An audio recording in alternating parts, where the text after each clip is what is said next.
I kicked a bone on a hillside in Albania today, and it led me to a 2,500-year-old argument about who owns history. I didn't know what it was when I kicked it. I kept walking because it was a nice afternoon, and I was just a retired American out for a hike above a small Albanian city on the shore of Lake Ohrid. That's what I thought I was doing. Stay with me, because by the end of this video, that thing I nudged with my foot, not even knowing it was a bone, is going to mean something very different than it does right now. The hike up to Pogradec Castle takes about an hour from the base, if you take the road. I took the road up and came back down the hillside, through the loose soil and the limestone outcroppings, the way the terrain pulls you when you're not paying attention to where the path is supposed to be. Near the top, in a clearing, I found a piece of rusted metal, flat, heavy for its size, 4 or 5 inches long. Orange rust and black iron and the shape of something that had once been functional. I picked it up. I brought it home. I sent a photo to my contact here, Eljo Midi, my trusted and licensed local guide, and a historian who has taken me to some of the most significant archaeological sites in this region, and who has spent years building relationships with the historians, archaeologists, and museum professionals who care for Albania's heritage. Within minutes of seeing the photo, he had called his friend Lejani Zekolari, a local historian with direct connections to the Pogradec Museum, and had an answer. The answer came back fast. Shell casing, World War II. Possibly First World War. This hill saw both. And the bone I'd kicked, that clearing near the top, Lejani Zekolari, the historian Eljo called, had found bones there too. And ceramics. Lejani shared a Facebook post about a hill called Kulira, 23 kilometers from here, where the Italian Ninth Army had positioned artillery batteries in 1941, where Mussolini himself came to watch the front through an observatory, where an Italian military doctor named Pierluigi Zamparini wrote in his diary about soldiers' bodies emerging from the melting snow in spring, almost intact. He wrote, I'm paraphrasing, "What a sight, oh great God." So the bone I kicked on a Friday afternoon hike, that might be one of them. Someone's son, someone's father. 80 years on this hillside, still surfacing. I reported it. It's not my hill to excavate. But here's what I want you to hold on to, because this is where the afternoon hike becomes something else entirely. This hill has been doing this for 2,500 years, giving up what was buried in it, surfacing what empires tried to erase or forget or simply leave behind. And every single thing that surfaces is evidence of the same argument, the most important argument in human history, one that has never been resolved, and one that is playing out right now, today, in museums and courtrooms and national parks and on hillsides like this one. I want to give that argument a name. I'm calling it the 2 claims of history. Claim 1, the powerful have the right to take, define, impose, and preserve on their own terms. Conquest is legitimized by outcome. The strong were always going to win. That's historical determinism. And the so-called uncivilized forfeit their story to the so-called civilized. Greed becomes order. Looting becomes stewardship. Hoarding becomes preservation. Colonialism becomes civilization. Racism becomes hierarchy. Capitalism becomes merit. Claim 2. Every people has the inherent right to their own land, their artifacts, their language, their religion, their governance, their dead, and their own narrative. Self-determination, equality, restitution, repatriation, sovereignty, DEI, not as a bureaucratic acronym, but as a moral baseline. Origin confers claim, consent governs exchange. And no outcome, however decisive, however violent, however long ago, retroactively makes the taking right. This argument is at least 3,000 years old. The Assyrians in the 9th century BCE were the first to practice Claim 1 systematically, stripping temples, carrying off cult statues, destroying the sacred objects of conquered peoples specifically to break their sense of who they were, not just taking land, taking identity, taking the story a people told themselves about themselves. That is where Claim 1 starts. Every war in this video, every empire, every museum debate, every courtroom, every hillside with bones still in it is an instance of those 2 claims in collision. And Pogradec Castle is our case study and our destination. Let's start with the name, because the name is already the argument. Pogradec, it's a South Slavic name, Podgradec, meaning under the castle. The town was named for the fortification that towers above it. But here's what that name doesn't tell you. The people who built this settlement were not Slavic, not originally at least. The language that named this city was not their language. The name Pogradec arrived here with an invasion. The Bulgarian empires pushed through this region in the 8th and 9th centuries AD, which is also when this castle was finally destroyed. The conquerors burned it, took the hill, and left their language on a city that had existed for over 1,000 years before they arrived. So when you say Pogradec, you are speaking the language of one of this hill's conquerors. Every time. That's how deep Claim 1 goes. It doesn't just take the land, it names the land. And then the name outlasts the conqueror, and the conquered people spend the next 1,000 years introducing themselves in someone else's words. The castle itself, Kalaya e Pogradecit in Albanian, was built on an Illyrian settlement dating to the 5th century BCE. The Illyrians were here first, and their story is the first instance of Claim 2 fighting back. Here's where I want to plant something in your mind, because as I was walking this hill today, I started noticing something. This hill doesn't just have one empire's fingerprints on it, it has all of them. Roman Empire, Byzantine Empire, Bulgarian Empire, Serbian Empire, Albanian noble dynasties, Ottoman Empire, Kingdom of Italy, Nazi Germany, Communist Albania. Every single one of them has stood on this hill or claimed this land or controlled what happened here. Every single one of them had a story about why that was legitimate. Every single one of them was making Claim 1, and every single one of them was wrong. Same pattern, different empire. Keep that list in your head. We're going to come back to it. As I covered in depth in my video on the royal tombs of Selka, the Illyrians were not a footnote. They were a civilization. Fierce warriors, master metalworkers, artisans of copper and gold, traders, vintners, pirates on the Adriatic. 4 Roman emperors came from Illyrian stock, including Diocletian. The Illyrian Queen Tuta commanded a navy that challenged Rome itself. The modern Albanian language descends directly from ancient Illyrian, making it one of the oldest, possibly the oldest, living language in Europe. History is written by the victors, and that's exactly how they advance their false narratives. The Greeks, the Romans, because the Illyrians didn't have a standardized written language. Their own voices, their version of who they were, what they believed, what their civilization meant, didn't survive in text, only in what they left in the ground. To the victor go the spoils, and the vanquished in erasure, lost to the sands of time and memory. That is the first theft. Not of objects, of voice, the right to tell your own story in your own words. But here's what Claim 2 looks like in response. The Albanian language survived anyway, in mouths, in memory, passed from parent to child for 2,500 years, through every occupation, every empire, every attempt to absorb or erase it, until it finally got its first standardized written form in 1908. 4 years before Albanian independence. The mechanism by which Claim 2 survives is people. Hope kept alive, memory passed down in whispers only the vanquished can hear. Ordinary people who refuse to stop speaking their own language, singing their own songs, burying their own dead in their own way, on their own terms. That's not a political theory. That's what actually happened. On this hill and on 1,000 hills like it, across seas near and far, that's the history we all share, of beauty and blood. By the 4th century BCE, this settlement had defensive walls, a fortified civic center, signal fires across the valley. Then, in the late 2nd century BCE, the Illyrian-Roman-Macedonian Wars, archaeologists found a layer of ash here. Somebody burned this place. We can date it. We cannot fully know what was lost, only what history and time allows, buried beneath our feet, waiting for truth to be seen, to be touched, to be sacred once again. They rebuilt the castle of Pogradec. Claim 2 persisted. And then Rome showed the world what Claim 1 looked like at full scale, her might, her avarice, and her fury. You know the phrase, Carthago delenda est, Carthage must be destroyed. Rome didn't just defeat Carthage in 146 BCE, it ravaged her. Tore her like a child from its mother's breast. It raised her and congratulated itself in song and spectacle.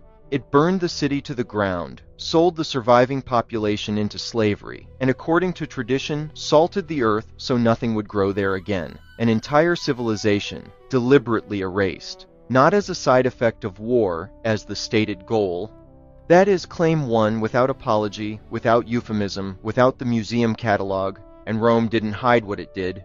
It built monuments to it. The Arch of Titus in Rome, still standing today, has the sacred menorah from the temple in Jerusalem carved in relief on its inner wall, looted during the sack of Jerusalem in 70 CE, carried through the streets of Rome in a triumphal procession, then immortalized in stone at the entrance to the Forum, where every Roman would see it every day for centuries. Not hidden, celebrated. Look what we took. Look what that says about who we are and who you are. That is the Claim 1 aesthetic. The plunder, the booty, the burning, not incidental to empire, but central to it. The proof of victory displayed in the heart of the city, so no one could forget who won and what winning cost the losers. Same pattern, different empire, different century, same claim, Byzantium, Bulgaria, Serbia, the Gropa dynasty, Albanian nobles briefly holding their own land in their own name, a window, a breath of Claim 2. Then the Ottomans, 1468, after the death of Skanderbeg, 450 years. The castle fell into disuse. The population moved to the lakeshore, but life continued. The Turkish traveler Evliya Çelebi visited in 1662 and described Pogradec as a sweet city with red roofs, 4 neighborhoods, 4 mosques, 2 elementary schools, 600 houses, and 150 shops. Not rubble, a living city. That continuity, people cooking, arguing, fishing, praying in a place they called home, is itself a form of Claim 2. Empires erased that first. The fact that people were already there, already living full lives, already had their own story underway. Claim 1 needs that erasure to function. Albania won independence in 1912. Claim 2, formally recognized, for 27 years. In 1939, fascist Italy invaded. Then, after Italy's capitulation in 1943, Nazi Germany occupied Albania. And if you know anything about the Nazi occupation of the Balkans and elsewhere, you know what that meant. Systematic looting, extraction, the industrialized application of Claim 1 at maximum speed and minimum restraint. The bone on this hillside, the shell casing in my hand, those are what Claim 1 leaves behind when it moves on. Albanian partisans liberated Pogradec in 1944, and then Enver Hoxha arrived, dressed in the robes of freedom, and underneath, the lies of sword and shield, of hammer and sickle. A new Albanian empire arose to enslave their own, in the cloak of communism. In 1967, Hoxha declared Albania the world's first atheist state. Churches and mosques closed, destroyed, converted.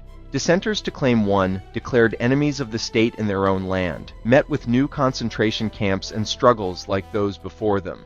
40 years of intentional forgetting by systematic erasure.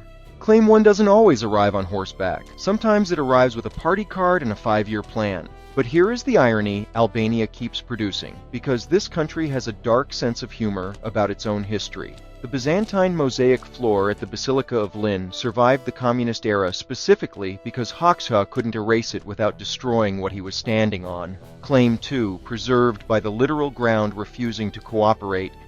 Here's something worth sitting with for a moment, because this argument isn't just Albanian, and it isn't just historical. The same pattern the Assyrians established, that Rome perfected, that the British Empire normalized, now running on ideology and rails. There's a video linked in the description by Vox. The British Museum is full of stolen artifacts. The British and their empire were the model of Claim 1 made manifest. Colonizing, extraction, enslavement, genocide, betrayal, all in the names of civilizing, of guarding heritage, guarding it for the victors, in other words. The same lies told over and over again, before the empires of Europe, before the doctrine of discovery, a rich and stolen history and claim going back to the Assyrians. The Benin bronzes, looted by British soldiers in 1897 during what was called a punitive expedition. Hundreds of bronze sculptures from the Kingdom of Benin in what is now Nigeria, now in a museum in London.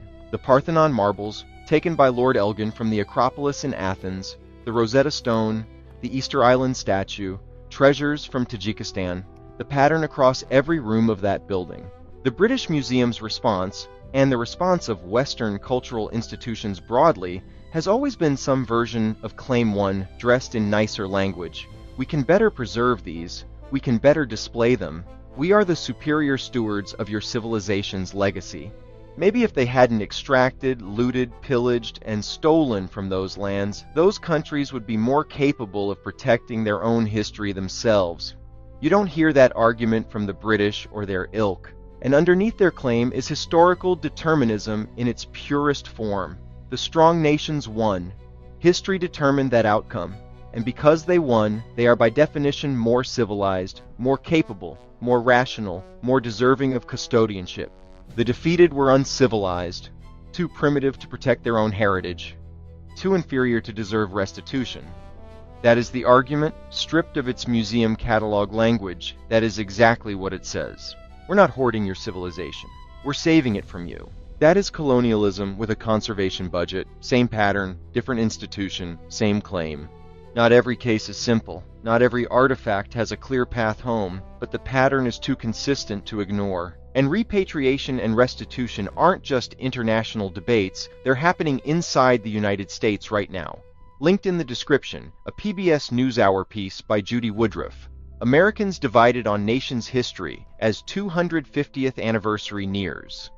The United States is approaching its 250th birthday this year, the semi-quincentennial. 250 years since the Declaration of Independence proclaimed that all men are created equal. A document written by a man who owned over 600 people across his lifetime. 250 years of unanswered claim. Two demands are coming to a head at exactly the moment when the current administration is making its most aggressive claim one move yet. Trump and people like him, and there have always been people like him in every country, in every era, issued executive orders to, and I want you to hear this exact phrase, restore truth and sanity to American history. Restore truth and sanity from a man who knows neither and respects both even less. In practice, those false truths meant removing a slavery exhibit from Philadelphia's Independence National Historical Park, George Washington's house, because it focused on the 9 enslaved people Washington kept there. It meant stripping LGBTQ history, climate change interpretation, and indigenous displacement from national parks across the country. A federal judge had to intervene, and when she wrote her opinion ordering the slavery panels restored at Independence Hall, she quoted George Orwell's 1984. If you haven't read it, 1984 is a novel about a totalitarian government that rewrites history in real time to maintain power. Its central horror is the Ministry of Truth, whose job is to make the past match whoever is currently in power. The judge was not using that reference lightly. Orwell, at Independence Hall in 2026, about slavery in America at its 250th birthday, Trump and people like him looked at the most honest, most necessary, most painful parts of American history and called them a threat to truth and sanity. That is not a political opinion. That is a tyrant's move. It has always been a tyrant's move. I say that as an American standing on an Albanian hillside with enough distance from my country to see it clearly. But here's the thing. Trump is not special. Trump is not original. Trump is not even particularly interesting in this context. He is just the latest name on a very long list. The Assyrians stripped temples and carried off cult statues and called it divine order. The Romans carved the temple menorah on a triumphal arch and called it victory. The British filled a museum with other people's civilizations and called it stewardship. The Nazis looted systematically across every occupied country and called it cultural preservation for the master race.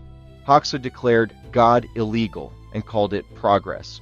And Trump and people like him erase slavery from George Washington's house and call it restoring truth and sanity.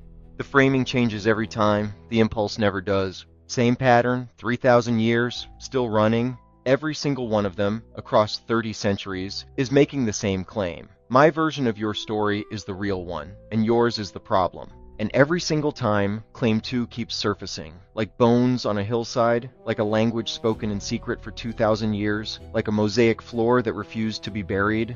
Corruption, lies, and the other weapons of the powerful are more than mere coin. They are a sword unsheathed to corrupt a people's own history and how they see themselves. That is the corruption of truth, and the corruption of the soul of those who wield it. This is why Claim 2 always bears the true power. For those robbed of their history, there always comes a time when they unshackle themselves from the false claims, and the truth, once whispered in secret, is uttered aloud, for it can no longer be contained.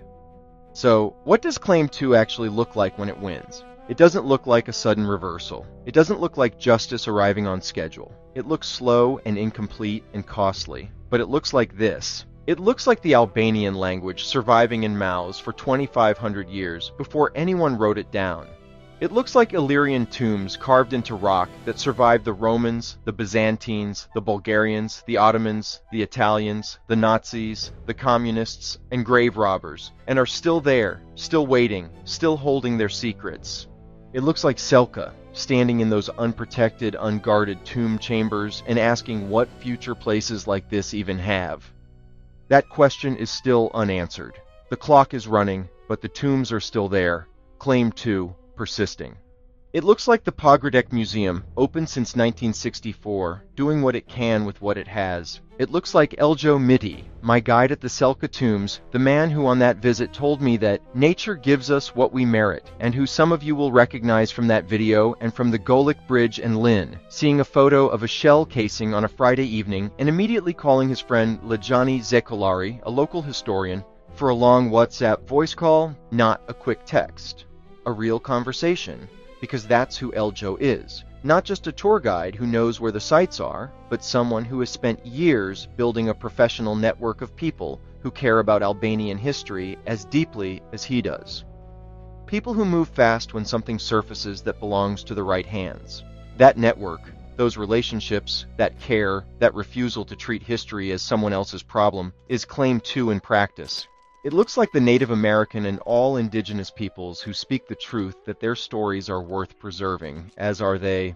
It looks like the descendant of an American slave who took all men are created equal as a truth and still waiting for the true day after centuries of marginalization, free at last, great God Almighty, we are free at last, is finally revealed.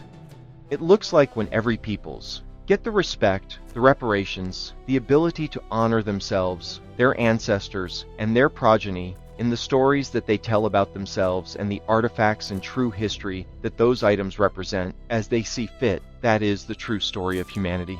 That is how Claim 2 wins, not through a single decisive moment, but through the accumulated weight of people who refuse to let it die. People who speak their own language when empires tell them not to. People who return artifacts to the places they belong.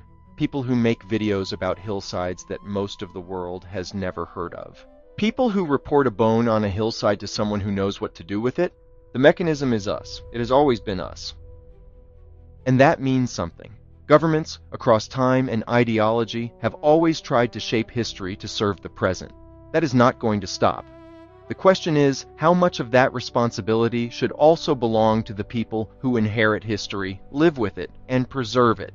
The answer this hill keeps giving me is more than we think, more than we're currently doing, for we are the stewards of truth. We are the stewards of the earth that we all call home, and the lands where that history is alive, waiting to be discovered, examined, its truths, comfortable and sometimes devastating, are laid bare like pieces of shell casing and bones strewn on the ground and forgotten.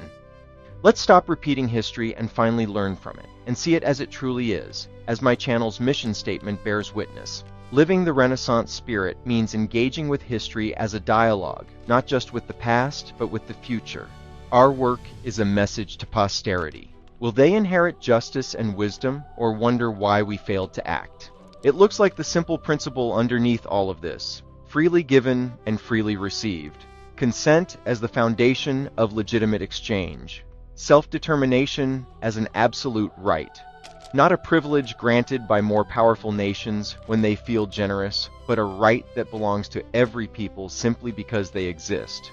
Equality not as an aspiration, but as a baseline.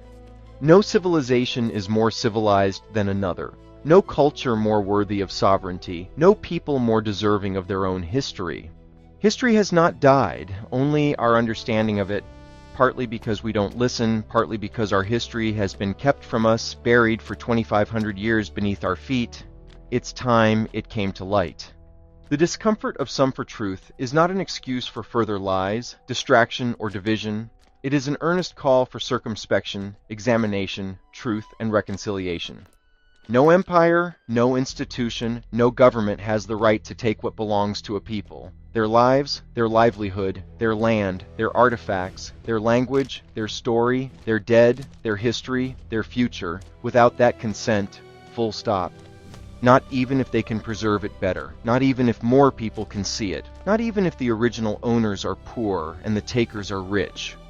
Poverty is not the forfeiture of sovereignty. And historical determinism, the idea that the powerful were always destined to win and therefore entitled to keep what they took, is not a moral argument. It is the absence of one.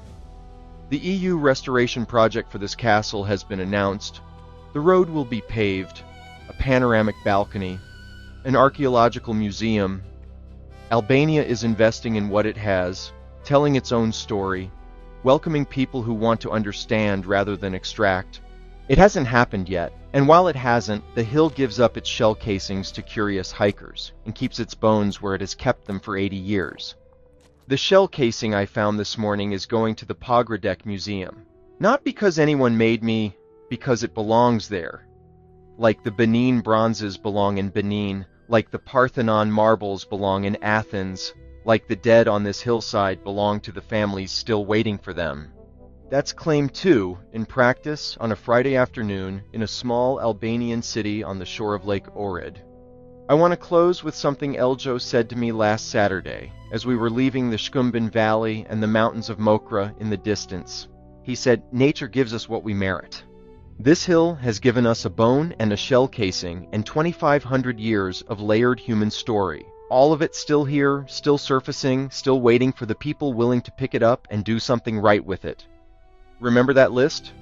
Roman Empire, Byzantine, Bulgarian, Serbian, Ottoman, Italian, Nazi, Communist.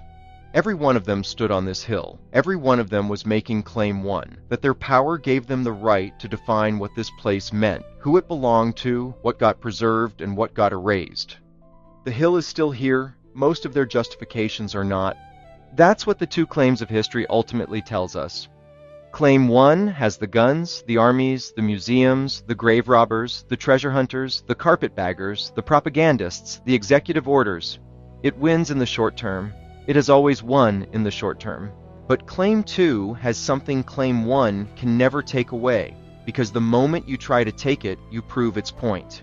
Claim 2 has legitimacy, the kind that doesn't expire, the kind that keeps surfacing, like shell casings and bones on an Albanian hillside, long after the empire that buried them has turned to dust. What we do with what the hill gives us, whether we protect it, return what was taken, fund the excavations, tell the full story, pass the laws, make the arguments, name the theft for what it is, that is the merit question. As to this video, as to my words, as one of my ancestors on my mother's side, in a little sliver of the state I will always call home, once said, a true Republican. A true American, we cannot dedicate, we cannot consecrate, we cannot hallow this ground. The brave men, living and dead, who struggled here have consecrated it, far above our poor power to add or detract. The world will little note, nor long remember what we say here, but it can never forget what they did here. It is for us, the living rather, to be dedicated here to the unfinished work which they who fought here have thus far so nobly advanced. That has always been the merit question. Scott here, my expat life on the Renaissance spirit. That's why this hill matters to me, and why I wanted to share it with you. History belongs to all of us, so does this video. If the video moved you, share it. Subscribe. Check the description for the Vox video on the British Museum, the PBS piece on America at its 250th, and my Selka video, because this is one thread in a much larger story, and the more people who understand that, the better chance the story gets told the right way. Give back more than you take. Do good in all things, great and small. Thank you for walking with me. See you on the next one.